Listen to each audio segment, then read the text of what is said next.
everybody, welcome back to the Vertical Table. I am very excited to be sitting down for D20 questions with the illustrious, the famed Wally DM. Wally, thank you for joining us tonight. Hey, no problem. Thanks for having me. And I didn't understand any of those words, but that's cool. That's fine.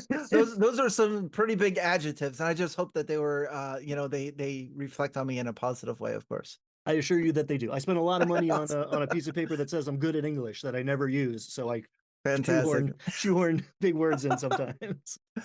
Heck yeah. Heck yeah. No, but thanks for having me. I appreciate it. Looking forward to this. This is gonna be awesome. Yeah, it's gonna be a good time. I've Mhm. been looking forward to this one for a while. We've been playing together, which Yes, we is have. is a luxury few of us YouTubers get to afford experience, time always being so precious.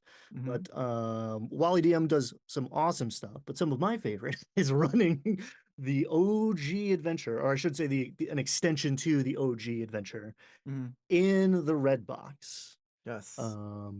which Yeah. we had a great time. I was invited to join the third episode of a one shot, I think is what the I think so. Yeah, it was supposed to be a one shot. In fact, we're supposed to do what you're mentioning there is the Game Master Roundtable, which is on my channel, and we're supposed to do two episodes. One was a character build, and the second was going to be a one shot through Castle Mistamere. For those of you that aren't familiar, Castle Mistamere, there is a level 1 dungeon crawl in the original Redbox D&D, and then people liked it, so we ended up creating like 5 more episodes. And I think you joined us for the last 3. And your character survived, which was, that's my bad. I apologize, but which is a little wild. Yeah, if you don't yeah. have a lot of experience with like old school style play, a lot of folks watching this have Mhm. come in during fifth edition, and nothing wrong with that. I'm on that train too. But to see what's different about old school lethality, the stakes being higher, is definitely one key aspect to all of that.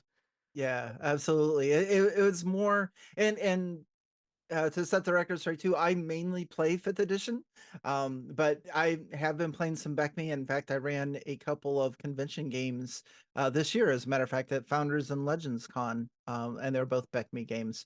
But I have been playing it as of late, and it just reminds me of how lethal it is. And in fact, I think most of the deaths through that 5-part series were just on failed saving throws. If you failed your saving throw versus poison, yeah, we had one die of spider poison, one die of yellow mold. We had one that died in a trap. Mm. So, and then there in our last episode, somebody drank a potion of poison and died. It's crazy. It was a great time. It Yeah, was a great that's and good. yeah, GM's Roundtable, Yeah. Fred from Had RPG and AJ Pickett were on all at least all the episodes that I were on. I believe all of the Mhm. episodes. Glenn, Mr. Welch brought Yes, Mr. his Welch. vast Mhm. knowledge of Mysteria and tried to like hold it back. Yeah, yeah, he did really really well. I mean, Mr. Welch has probably played that adventure more times than I could count, and he did really well playing the game without the meta and without the spoilers. So it was fun, to be able to DM from when that's what he concentrates on is Beckme and Mistara. But yeah, the whole crew is great, and just to have the laughs. Your character had Grandma's rock. That was Mm. awesome. That's not even in the adventure, but it became something, and to see, uh, just a great And story. that's something that the old school style of play gives you of like this the Mhm. simplicity of it. Um, in some ways asks more of the dungeon master, at least Mhm. in play, Yeah, but you're playing the game too. You're not just yeah, the referee. You are experiencing the creativity and the surprise as much, yes, sometimes more than anybody. exactly. Yeah. Um, that was great. And traps always make me think of puzzles. In fact, I Mm. conflate them Okay. because I think a lot of folks have, especially in the 5e mentality, like stumble over good puzzles. Mhm. And if that describes you, dear viewer, check out Wally's everything, your channel. I mean, what number are you on? You have I think it's 1,000 puzzles on the Oh, channel. oh, that's a little generous. No, I think I have probably closing in probably about 130 puzzle videos on my channel, and each one is its own separate. puzzle. So you could just you watch the video, it can be anywhere from 5 to 12 minutes. And I just go through and I demonstrate the entire puzzle, how you can run it, some adjustments you might want to make. And I basically just want to put that idea out there. You might, and in fact, at the end of my videos, uh, I encourage you to tell me how you would do things differently. I just want to put an idea out there that you could use, and it doesn't even have to be fifth edition. I mean, I've used a lot of the puzzles that are on my channel. I've used them in Beckme and I've used them in 5e. So I mean, they're system agnostic for sure.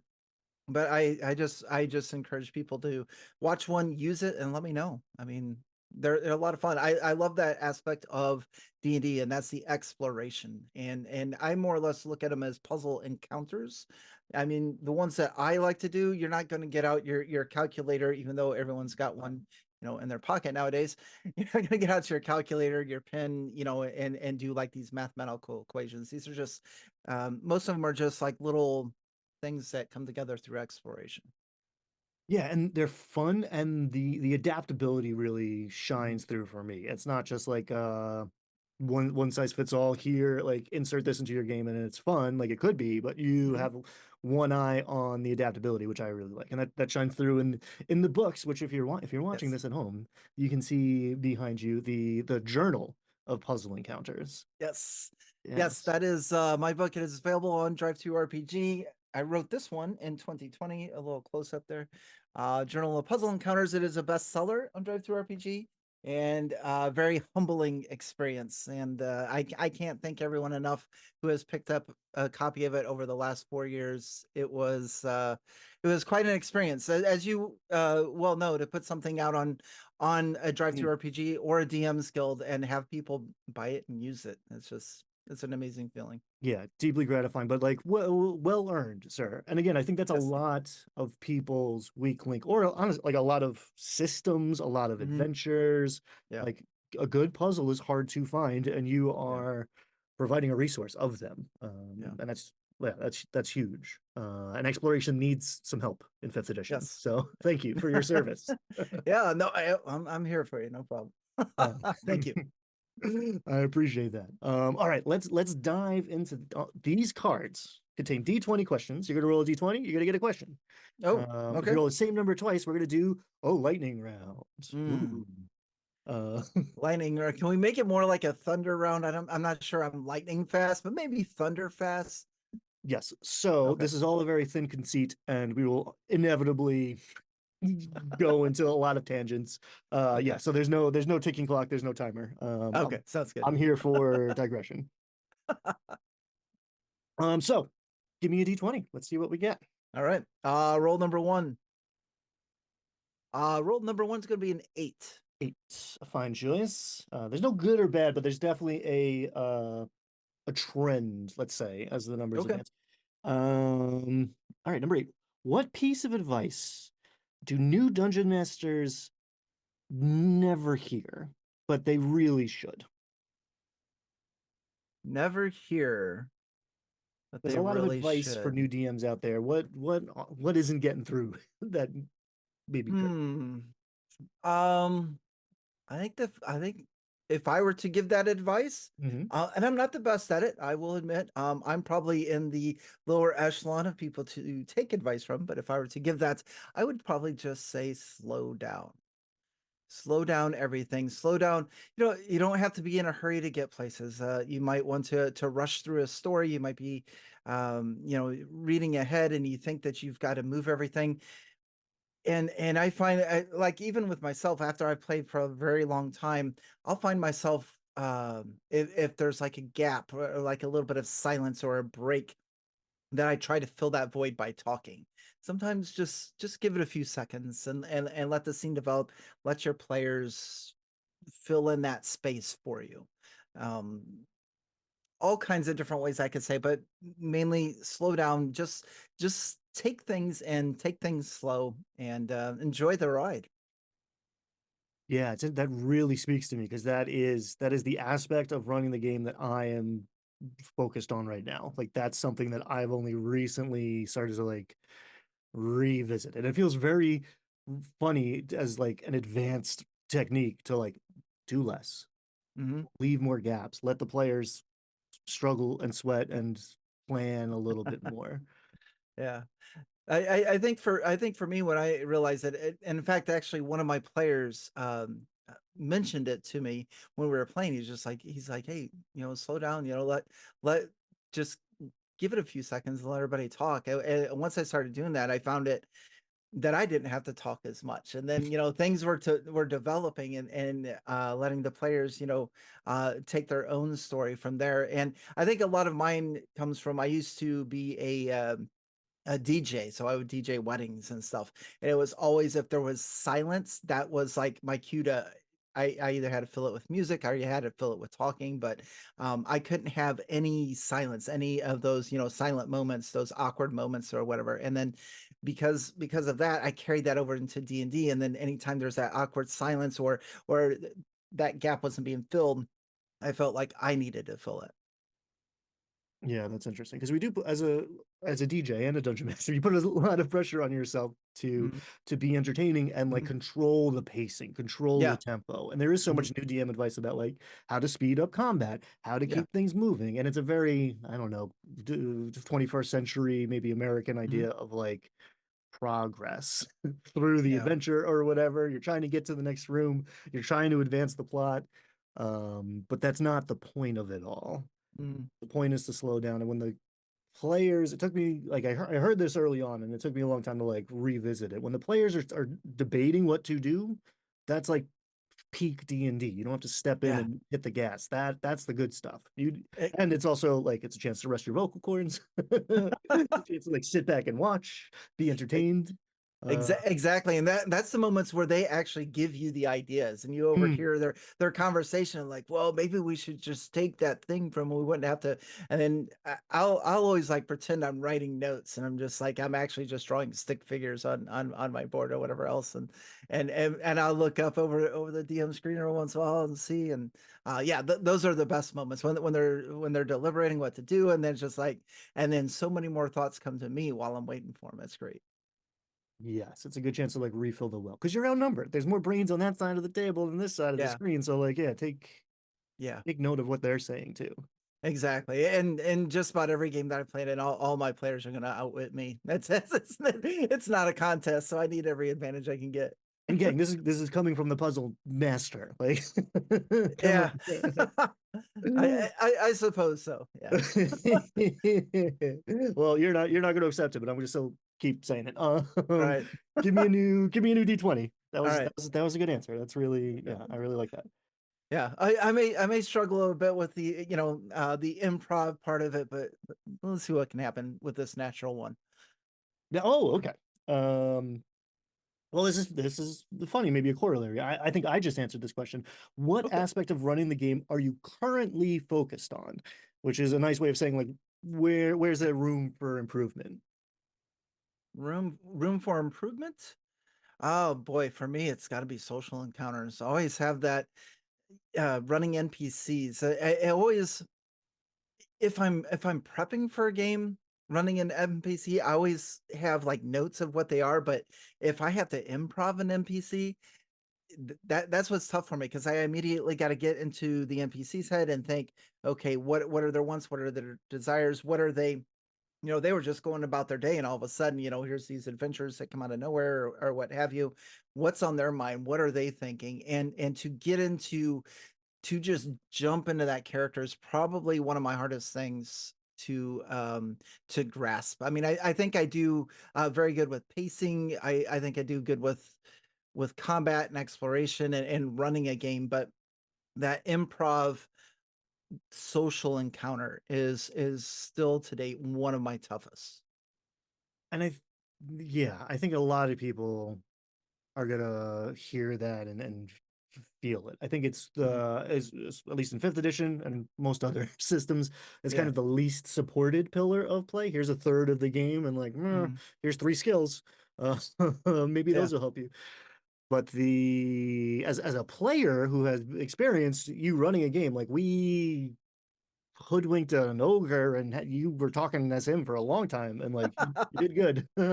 Thanks, thanks. I um, guess some of that training has paid off then. mhm, One of the when I realized I needed this kind of help, one of the adventures that I ran that really helped me was Waterdeep Dragon Heist, mm, because it is got a lot of, you're meeting all of these people through Waterdeep, and there's a lot of encounters there.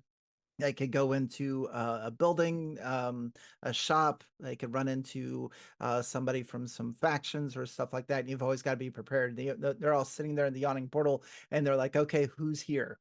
And I'm just like, "Oh crap!" Now I've got to make up. There's this guy standing over here doing this. I want to go talk to him. Like, okay, here we go. So, yeah, I think that adventure module really helped me get there. I'm not where I want to be yet, but it was very helpful. yeah, it's interesting. Yeah, urban Mhm. environments are daunting in a lot of ways because it's like, who's here? Oh, 1,000 people. And Yeah. it's Waterdeep, a Yeah. thousand Yeah. people with 1,000 pages of lore behind them. Yeah. Hold on, And let me. you don't really have to bring up a lot of people. You just have to have one that interests them, Yeah, which is probably the one you would probably find the least interesting. it's always the throw Yeah. in a weird little guy and then a Yeah. big dummy, and Yeah. usually it's gonna be one of them, Yep. not the intriguing stranger with the plot hooks that you were hoping for. That's true. Um, all right, yeah, and I do like leaning into an adventure that's going to teach you the things you need to learn. Hmm. Um, yeah, Yeah. that's good. Yeah, All right, that's one of my favorite things to do is I do like to I like to challenge myself. I don't want to steer away from things that I have trouble doing, but I like to with that example there, I wanted to challenge myself to learn to get better at those type of things. And I think that's I don't know, maybe that's another thing that new DMs could be, or even veteran DMs. If there's a part of the game that you struggle with, just put yourself in the situation. I mean, the whole practice makes perfect, and that kind of thing comes to mind absolutely. That's just true for life. for anything. We Yeah. find what we're good at or what we're comfortable in, and Hmm. we can stew there Yeah. and stop growing. All right, give me one more D20, please, and Sweet. thank you. That is a 5. Uh, I'm rolling like I usually do as a player and a DM. If I roll anything above 12, it's very rare. we haven't cracked the 10 yet. Um, all right, so what is your, or let's say a favorite world building detail? And it could be yours or it could come from someone else. My favorite detail, like what do I like to look at as far as worlds are concerned? Yeah, it could be specific or general. Okay. I'll take either perspective. I don't know why, but I'm always drawn to pantheons and the gods of the world. I find those fascinating just because they're more. I don't know. I like creating or thinking about the personalities of the gods and who would worship them, and as far as those things are concerned, more than I do about locations, and and I like to just kind of envision what kind of influence they have on this world. Um, so like take for example, I know it's not homebrew, but one of the books that I have from 5e is Theros. Mm, And I keep that book. I've never ran a Theros campaign, but the section on the deities in that book are just absolutely fascinating. Um, they go into all of this detail of how they interact with the world, and their personalities, and the good stuff, the bad stuff, their goals, their ambitions, and it's just I just find it fascinating that you can learn a lot about the world if it has deities. I mean, not to say that every world does. I mean, there's probably some are deity less, I guess, mhm. which is fine too, but that's uh, creating my own world, which I've I've purchased one of the map making softwares, and I put a city here, a river, and another city, and that was as far as I got. But I've got half of my pantheon done already. So Well, I mean, the DMG takes a lot of flack for saying that's where you should start. yeah. Yeah, I don't know. I guess homebrew worlds, that's Probably my most. I know it's not the most important part, but it is what I find the most fascinating. Well, I mean, in a world where the gods are coming down and doing Mhm. stuff, interacting to, well, handing out powers to people, like, Mhm. yeah, Yeah. it is an important part. If you got a cleric in the party, you got to Mhm. know at least Yeah. something about their god, if not the other gods. Yeah. Yeah. True. And that's, yeah, and just that's always fun to think about and to read. Like that's people get lost in the Silmarillion of the Lord of the Rings, just going through, creation myths and all that good stuff. Yeah. Um, Yeah, I really like to play clerics too, and when I do, I don't. I'll go through like deities online. I'll go through all of the D&D settings, Greyhawk and Forgotten Realms and Eberron and Theros, and if I don't find what I want there for the cleric that I have in mind, then I'll homebrew my own, or I'll find somebody else that's homebrewed something. And I just find that fascinating, even as a player, to as long as I'm not restricted to the deities that the DM wants in that world. If I were to come in as a cleric, be like, this is my god, whatever else, I find that just as fascinating. hmm. So yeah, so like that even makes like a cleric like my top three classes to play just because of that aspect alone. Yeah, I'm a big cleric fan. I've run a Yeah, couple. they're cool. They're cool, and you can really differentiate Yeah. them. You can make two clerics feel very different based on Yeah. the god, essentially, but the Yeah. spell selection. Subclass. Yeah, I Yeah. like that. I don't know why you were like, this is a bad answer. Oh, The gods are yeah. I'm not sure. I'm not sure. I don't know if I've ever, with regards to that question, I don't know if I've ever heard anybody respond with, "Yeah, deities. That's my favorite part about homebrew Hey, world." tell us in the comments if that's a hot take. Blame Wally down there. Oh. Yeah, yeah. Just roast me for that. Some of that might come from like I love Magic the Gathering, Mm, so mm. the characters in that. I mean, there's some god cards as well, but a lot of them are like legendary creatures, and in Magic I play a format called EDH, which is a 100 card deck, and you get like one commander, and I just love immersing myself in that commander and building around that one person. So I don't know if that quite ties in or if I'm forcing it, but I don't know. No, well, if it's a force, you're not the first. I mean, Theros is Mhm. Yeah, MTG. yeah, that's true. Yeah, Ravnica. Yeah, there's some cool stuff in Magic, even without yeah. like the cross pollination that you can go steal. Oh yeah, All right, give me another D20, please. cool. We Try to should have break just done all of them. try to break that 10. Well, we can start. I mean, we're gonna do the first half, it feels. Okay, 15. Oh, he did it. All right.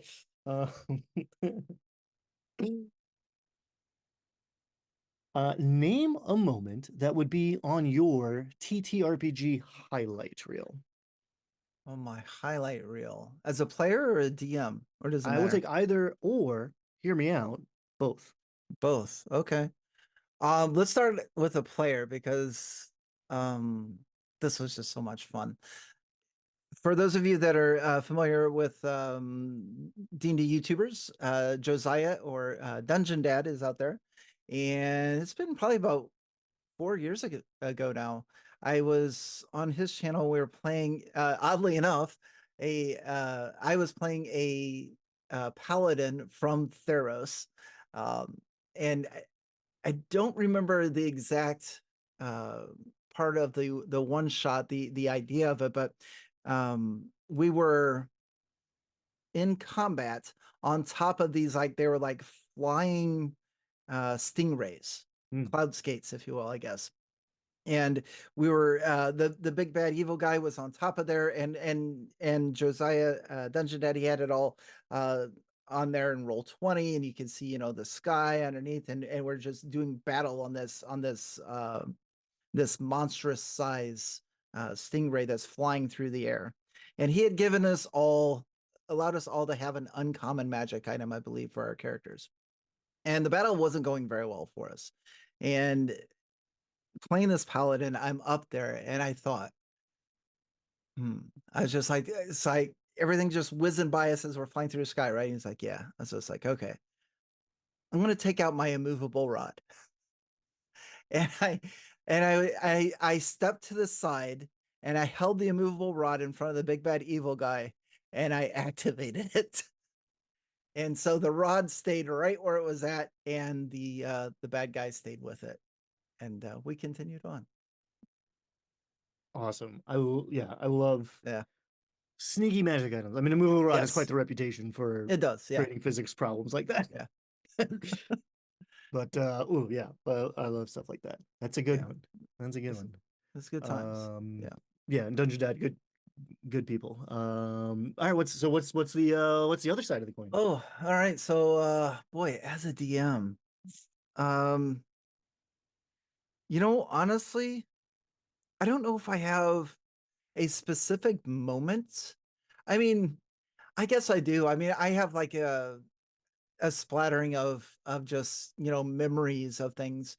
Some of them tied to puzzles. I'll just give you a few if you don't mind, because Sure. it's really hard to pick one. One of them, for instance, I was doing a one-shot puzzle adventure for a magic mouth, and it involved 4 cubes that you had to put under different paintings that were depicting 4 different activities going on. And what it was basically down to was, in order to figure out which painting these cubes went under, they all looked the same. You actually had to taste it. Mm. And so the players were like trying to figure it out, and they're asking me all kinds of questions about this or whatever. And the barbarian's just like, I take a cube and I lick it.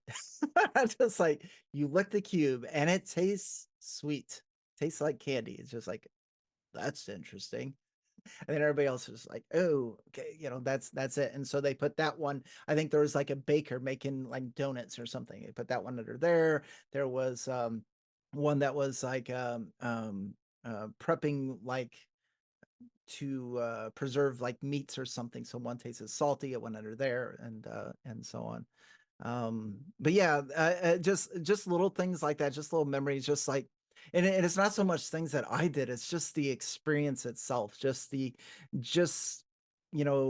presenting a challenge to the group, and then the way that they come through, and it usually never disappoints, and it just makes a great memory. It's either a laugh or an aha moment, um or something along those lines there.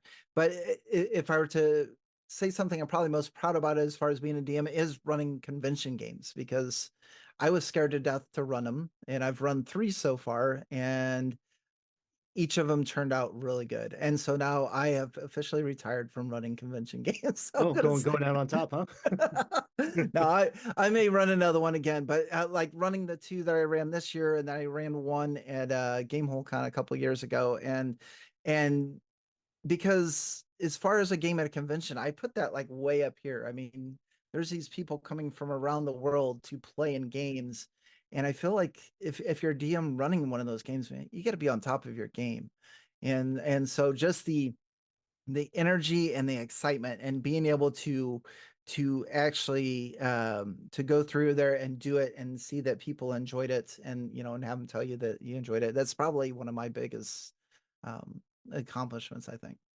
I can see that. Yeah, that's something I've never experienced, but I could see you got 2 3 hours, right? You have a time, maybe Yeah. 4, but you get a time limit, and you have to hit the ground running. There's no build party cohesion. You don't like Mm-mm. you can't assume everyone has the same sense of humor, is looking for the same sort of thing. Like Correct. you don't know these people. I've run for strangers before, and that's always Mhm. very intimidating in some ways. Yeah. But yeah, I'm sure like the convention atmosphere like elevates that too. Plus, you're not in, the back of a game store, quiet. It's like Correct. you're in a big Yeah. busy room.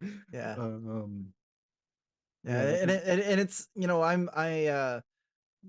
pretty shy about in public and stuff, introvert, I guess, as you would call it, but um yeah, so being able to, is very similar to DJing for me. I brought this up earlier that I used to, DJ weddings and stuff like that. I'm as shy as it gets. You take me away from that, but if I have a job to do, that I'm going to come in and I'm going to do the best that I can. As far as I'm going to, be as outgoing as I can, and it is very similar to that. You kind of hype yourself up for it, and then you get into the game, and then when things are running good, you just feel the energy, and especially if it's being reciprocated back to you, it's, I don't know, it's a really cool feeling. I like that a lot. That speaks to me. Yeah, and again, this like returning theme of like Mhm. challenging yourself to grow, Mhm. get out of your comfort zone. Yeah. Yeah, Um, very much so. Yeah. yeah, I mean that's half the reason I'm on YouTube making videos and stuff, and it's been an amazing experience. But it is like not not my natural setting. Yeah. Yeah, I mean neither. I mean, and that's not my personality. It's I can do those things. I can make videos. I can run a game in public. But it's my natural personality is when things are going on to sit in the back and not be noticed. And that's Mhm. that's what I usually do. Yeah, so the audience members out there in the at the like the audience player type, run a game, try it. It's not like it Mhm. comes naturally to the person running the game for you right now. Yeah. Give it a shot because it's also awesome. It's the best seat at the table, by the way. Yeah. Uh, You know, it's funny you say that because I always give a baseball reference to that. Somebody asked, why do you like running games as a DM as opposed to being a player?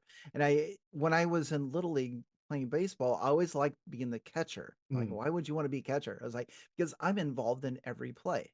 It yes. doesn't matter what's going on. I'm catching the ball, throwing it back to the pitcher. Every play I'm involved in. If I was the second baseman, I might be involved in one play in that inning. It goes to the second baseman, throws to first. I might be in the outfield. I might not get to do anything at all. So, being a DM, you are in on everything, and you also have the responsibility, of course. With that being said, to make sure that all the players get their opportunity as well. But yeah, And you're playing when everybody else isn't. yeah, You're playing. yeah, I'm always playing D&D. That's the secret of yes, the dungeon master. that is yes, It's exactly, always some background process running. You're always prepping something or other. yeah, Uh, all right, give me another D20. That yeah. It's inspiring. It is I like this approach of like, yeah, I'm not good at it, but I'm gonna do it because because it scares me. That's something that took me a long time yeah. to Yeah, I just think if yeah, I mean, if you enjoy something, I mean, because you do. I mean, as DMs, we do. I enjoy uh imagining scenarios, thinking I mean, that's why I like to write the puzzle encounters that I do, or the traps that I do, is because I can envision that being as part of a game as a way to challenge and to help put challenges in front of players, and it just gives you the opportunity. Just like this 7 is going to give me an opportunity to answer another question. what a segue, ladies and gentlemen. That's how it's done. Other sources of inspiration you draw from for your TTRPGs, Other than TTRPGs. other than Okay. TTRPGs. I'm gonna make Uh, TTRPG recommendations as well, but okay. That's actually pretty easy for me. I'm going to say video games. okay, good Yeah, answer. video games are really inspirational. You get into a world. I mean, well, they have a lot of RPG games that you can get into. And I've been playing those since where for quite a long time now. I won't go into too much detail, but yeah, I guess the gray would probably give it away. But yeah, I've been playing RPGs for a long time.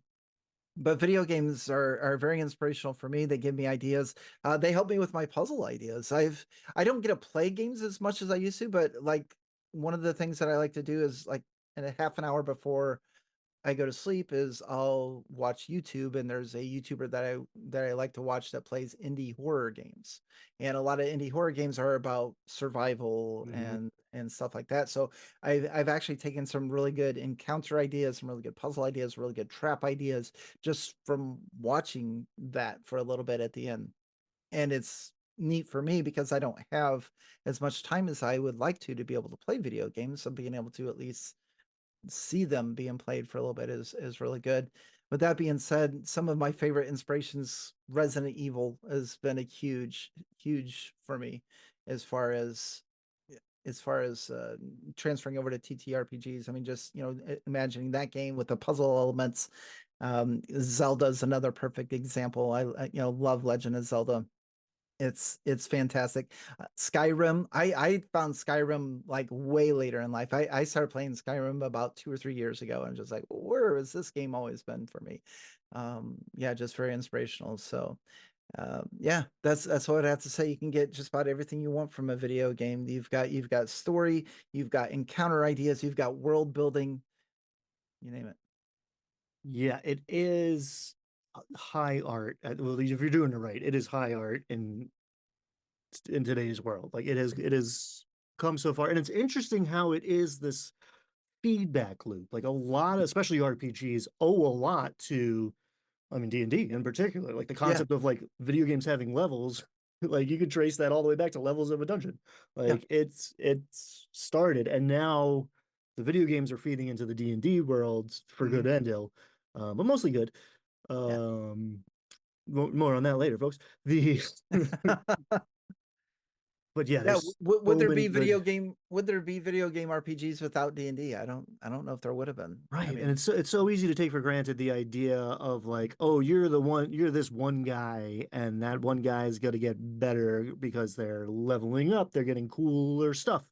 mhm, Someone had to come up with that, you know, that's the waters we swim in, so we don't think of it as like innovative. But before that, like you are a general with a bunch of with an army or armies. mhm, And there's now you're this dude, and this dude is great and is going to get better over time. yeah. Um, that was a novel concept, and it was invented in Wisconsin. You can Yes, argue it about was. who, but Yeah. Boy, thank goodness too. yeah, I mean, I appreciate it. I mean, yeah, growing Yeah, up playing Zelda, and you know, I mean, yeah, freaking Grand Theft Auto is a role playing game in some aspects. Like sure, it's World of yeah, Warcraft. There's so many different ways to go with it over time. yeah. I'm trying to think.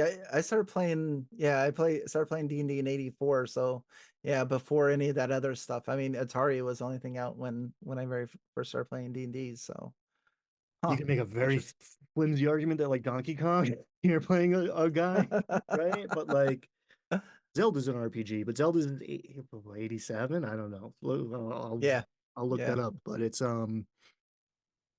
yeah, any NES is like the borrowing of that, and Hmm. from I mean maybe it was Japanese, maybe more like Call of Cthulhu vibes at that point, but TTRPGs Yeah, infiltrated video games and now video games are filtering back in. yeah. Um, yeah, great. And then also like entertainment. I mean, The Last of Us was an Oh yeah. incredible show. I'm looking forward to season two. I It's haven't seen that one yet. I haven't seen that. I recommend it. You won't look at mushrooms the same. Well, I don't know if you've played the game or not. No, But no, they and, did it. no. I'm not. I haven't been up to date on my games. So Last of Us and Fallout. I was just like I watched Fallout. I the series that came out. Absolutely loved it. Never watched or never played a lick of it though. Never Yeah, played I it. mean, I'm in the same camp. I don't have the time to devote to video games Yeah, because I can't play them a little bit. yeah, So for like the last few years, well, years yeah, now, actually, maybe a decade, like I don't have a system in this house. You know, I'll play a stupid phone game once in a while, but like yeah. if I get a game, I'm going to lose 80 hours in about 2 weeks to it. And there's nothing I, wrong with that. It's just I'm not in a yeah. place to do that today. Oh, I definitely understand that. I've done really good. I do have I've got a lot of systems, but the only one I actually play is my Nintendo Switch.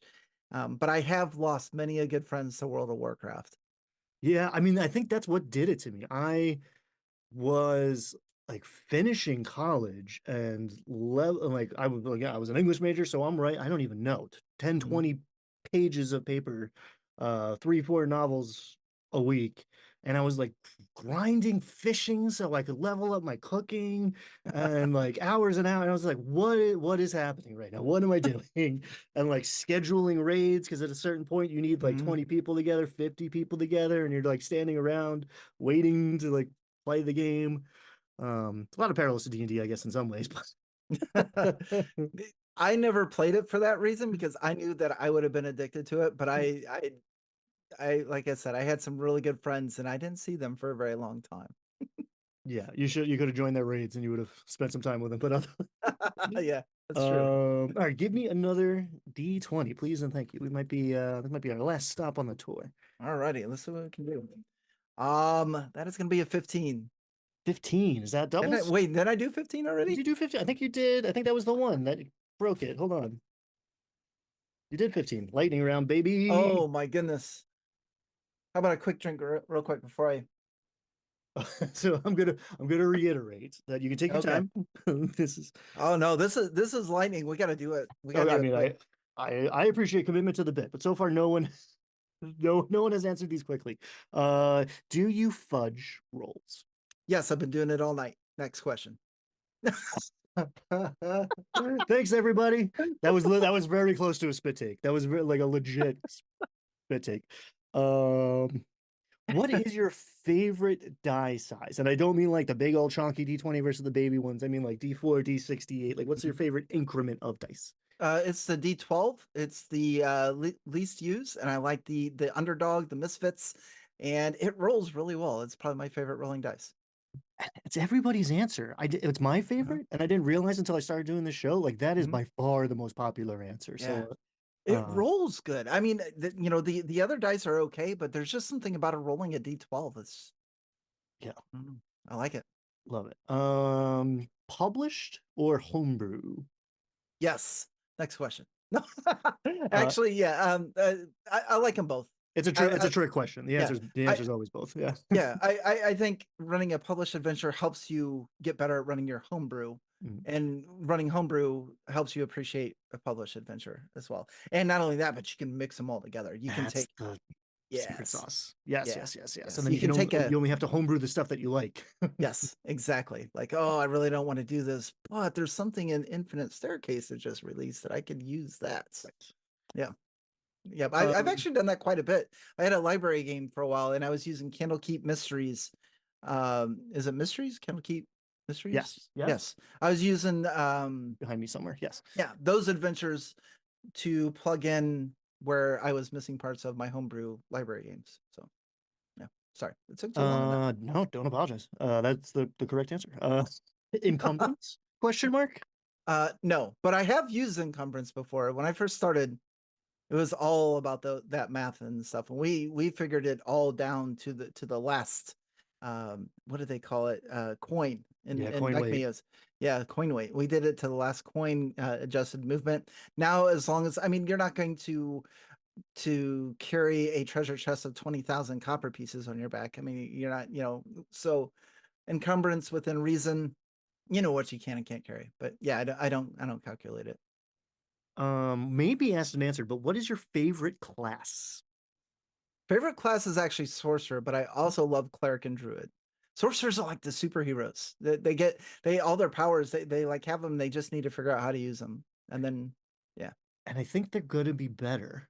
I mean, they're Hmm. definitely everyone's gonna be more powerful, but I think they actually Yeah. like made sorcerers feel more like sorcerers too, or at least it Yeah. sounds like it. Yeah. Um, As long as they fix that careful meta magic, I'm good. Because okay. the careful meta magic, you could fireball, but they would still take some damage. It wasn't like the wizard, the evocation wizard, they could actually warp their spells around people so they wouldn't Mhm. hurt them. And I think they fixed that, but I'll be watching for it. That's a very good point. I want my like litmus test. I want sorcerer to feel good and not just like a worse wizard. And I Yeah. feel like, and because I like sorcerer, Yeah. and I feel like a lot of time in play, it feels like a worse wizard. Hmm. But they did some stuff, so they're working on it. Yeah. Jury's out We'll on see. all of that. But what is your favorite lineage or species or race? I gotta go elves. Can't beat the classics. Yeah, one hit from a ghost doesn't wipe you out like like a like a human. 1d4 times 10 years of age. Like, okay, as an elf, that's just a drop in the bucket. But as a human or a tiefling or whatever else, man, you're an old man before you even know it. Yeah, and that's the So, fantasy, huh? yeah, 40 years, that's fine. yeah. Whatever, that's nothing. Yeah. I Uh, I don't know. Yeah, just elves are cool. They've got magical abilities. They've the I just like all of their abilities. And not just in 5e, but I've enjoyed them. They're the most powerful one in Beckme. I mean, that hmm, was, if you and they took the longest to level up, but in Beckme the alpha is the most powerful class because you could fight and cast spells. So I've always liked elves. They're good. yeah, it's the OG Gish. It's Hmm. what everyone's looking for in some ways. Roll for stats, standard array, or point buy. Point by. Yeah. Uh, balance or realism. Balance or And realism? I can clarify that because some people don't. Yes. Okay. Like an encounter design. And we didn't even Mhm. talk about the monsters encounters behind you, but like are you Oh, presenting your players with a level appropriate challenge? Is the world balanced for them, or are you going for mhm. like a more realistic ecosystem? Like, well, there's a dragon Yeah. here, and it doesn't necessarily have to be appropriate for you. I like balance, but I'm not opposed to realism. It should happen, I think, every once in a while. But for example, I believe it's in Fandelver where there is a encounters, funnily enough, with a dragon, Oh Venom yeah, Fang. famously, yeah, Yeah, yeah, and I've when infamously. I yeah, I just ran Fandelver. We just ended that campaign about 4 or 5 months ago, and the characters went there as level 3, and it was having its way. But I also think as long as a uh, a DM recognizes that, because one of my worst fears is always having an encounter I think is balanced, but it's not. If it's real and I already know that this is an unbalanced one, it's easier for me to run. They're either going to surrender, they're going to flee, or something like that. But if I go in thinking this should be a fair fight, and one side or the others, or the monsters are, yeah, Yeah, that's insightful. I think I mean everyone's got to be on the same page about mhm, there's like an expectation, especially in 5e. There's an expectation set in most of the mhm, published stuff that like if this is in front of you, it's because you can beat it in a fight. yeah, And then when they break that agreement, which I'm partial to as far as mhm, like adventure design goes, mhm, but I don't want to establish that agreement up front. Like if there's a dragon in front of you, yeah, maybe you want to talk to it, or you want to be nice mhm, and like hand it your gold and walk away because it's going to smoke you. But mhm, if I've spent the last 3 levels in a starter set teaching new players that every level is calibrated towards them, then it's a very difficult thing to like that's a good switch point. gears. Yeah. Yeah. That's a good point. I think if you establish that, perhaps there's a way as a DM that you can relay that information to them, maybe not too obviously about it, but kind of relay like you tangle with this dragon or this genie or what have you. Combat wise, you're gonna get smoked. Yeah, I mean, I will Um, straight up tell players if mhm, especially if they're not buying it, mhm, if the subtle approach doesn't click yeah, for them. I was like, you are outclassed here. You can yeah, do whatever you want, but I'm gonna yeah, tell you, your character knows. Maybe the player doesn't realize it, but the yeah, character realizes you are outclassed here. yes, yeah, Doesn't mean you can't win yeah. if you're smart, but you're gonna have to be smart. I think a realistic encounter every once in a while where the the monster encountered is way more powerful is decent to have, just to show that these things can happen. And I think that's probably what was so much fun about the Venom Fang encounter, because we only went a round or two of combat, and then Venom Fang is just like, the dragon's just like, why don't you come back? This is fun, but you know Yeah, not everything has to be to the death on the player's side and on the monster side. Like, what is the yeah, dragon? The dragon is not going to yeah, eat these adventurers. They haven't yeah, bathed in 3 weeks. Like, yeah, well, that's not what I'm here. That's what I'm in it for. They could come back and bring more shiny stuff. Like, yeah, yeah. they're better off alive. Elves are bitter. That's another reason I play elves. They taste Is bitter. that canon? And Is and that dry true? and dry it is now. Speaking of dragons, perhaps, what is your take on flying characters? I think it's fine. If a player wants to play one, I just work around it. I mean, I have a lot of puzzle encounters that probably don't work the best with flying characters, Mm, but like I said, I'll work around it. The ceiling all of a sudden shrinks. yeah, But you're yeah, inside. no problem. Players can play what they want, and as a DM, I'll adjust to them. Excluding your stuff and mine, what is your favorite or a favorite third party tool? Third party tool. Well, I mean, if I'm playing 5e, I mean D&D Beyond's got to be up there, Hmm, and the virtual tabletop stuff. I mean, those might be obvious answers, but playing online as much as I do, it's just, I mean, even playing in person with new people, having D&D Beyond do all the calculations where, they can see that, okay, I roll this and I add 3 without, when they level up to have to do that themselves to yes. figure all that stuff out is just a blessing. It's been I remember, my home game now, 2 people have never played before. We're at level 11. We've been playing for 2 years, and you know, my brother has. So out of the three of them, he's got the most experience. But I can't even imagine what that would look like doing it with pencil and paper. It would just be it would it would be bad. There would be so many, so things like that, D&D Beyond, that helps. If I were to go outside the norm, since I gave you the obvious ones with like virtual tabletops and that, I would probably go NPC generators, just because when you need one, you can click a button and there they are. In fact, I think I did an entire video that like went through like 5 different NPC generators that I found, and I've used those a lot. Nice. Good answer. Check out that video, folks. Last question on the lightning round. What is your favorite non-D&D game? Favorite non D&D game? I Yeah, don't know so if I've ever. Yeah, I guess I have played some. Boy, that's tough. You mean like TTRPG favorite non? Shadow Dark's pretty good. oh, sure, sure, sure. Yeah, Shadow Dark was a lot of fun. If I had to, what was it? AJ from the GM Roundtable, he ran his Super Atomic game. That was a lot of fun. Just really easy to pick up. You're basically superheroes. You roll like 5 or 6 dice, and then you're ready to go. You've got your character. I think mine was Pablo the Plastic Man. It Oh, was, yeah, it was interesting, but yeah, it's just, I like. I think I like the simpler games. If I'm going to play something that's not fifth edition, I want something that's easier to play or run or understand. and I think that's another thing that a lot of people who've come up in fifth edition don't necessarily know is that like 5e is on the crunchier side of the spectrum. It Like is, yeah. no, the people debate about it like it's on the like most other games that you pick up, you're going to pick up a lot faster. I think people Mhm. are intimidated to pick up other stuff because they assume they're going to have to read 3 to 900 pages worth of rules Oh to yeah, onboard, and like many other games are cleaner and simpler, and that can be a lot of fun in some ways. I mean, check out the Becky stream, folks. yeah. I mean, yeah. Perfect example is the game. I just said that as far as the pencil and paper. If we were to, if it wasn't for D&D Beyond, our fifth edition characters would be a mess.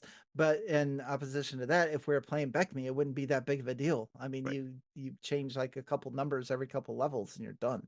But I would make them track encumbrance. Add those coins. Add those coins. All right, that was a lot of fun. Thank And you. yeah, I mean, I don't throw the word inspiring around a lot, but I appreciate some of those answers. Yeah, made me reflect. So thanks. And also I no thanks. That's not what I'm here for. No Um problem at all. And I'll probably like 2 hours after we're done talking, I'll probably be like, oh, I should have said this. Oh, I should have said ah that. yes. Well, you can come back and like, I don't know, add Okay. comments to it. Yeah. I guess. We'll just voice it over. Can I Yeah. voice over my parts? Yeah, send me your edits afterward. Okay. All right. I'll fold them in. All right. Thank you. Appreciate that. Yeah, thanks for hanging out with us. Yeah. Thank you. What is on deck for Wally DM? Tell us what's coming down the pipeline. Oh, that is a good question. I'm so glad you asked. Thank you. I am getting ready to publish my second puzzle book. So I have my, if you can see behind me, I've got my original Journal of Puzzle Encounters. This was published in 2020, and I have book 2 coming out. I am 96% of the way done with it and hope to have it out late August. All Fingers right. crossed. So I am excited about that. And then this is another book that I was part of a Kickstarter with, a quintessential guide to monster encounters. This is with Dungeon Dad, Mr. Trask, both other YouTubers, and JVC Perry, who is an author. He's done a lot of great stuff on DM's Guild and Drive Through RPG. And secret on that is we will probably be doing a second book. So looking forward to that as well. Other than Awesome. that's all I've got. I'm only writing 2 books right now. Good. We have started on the second book too, so yeah, Step it yeah, up, Wally. Oh. yeah. I appreciate you, everybody. Links down below to everything we just mentioned. Check it out in the description. Go watch some puzzly goodness and some other great stuff over on Wally's YouTube channel. Thanks for hanging out with us, folks. We are gonna go take a little break for us, or maybe a day or two for you, and we're gonna go back to the Game Master's Compendium of Explosive Creation after this. So stay tuned. Thanks so much for watching. Be kind, have fun. Bye. Thank you.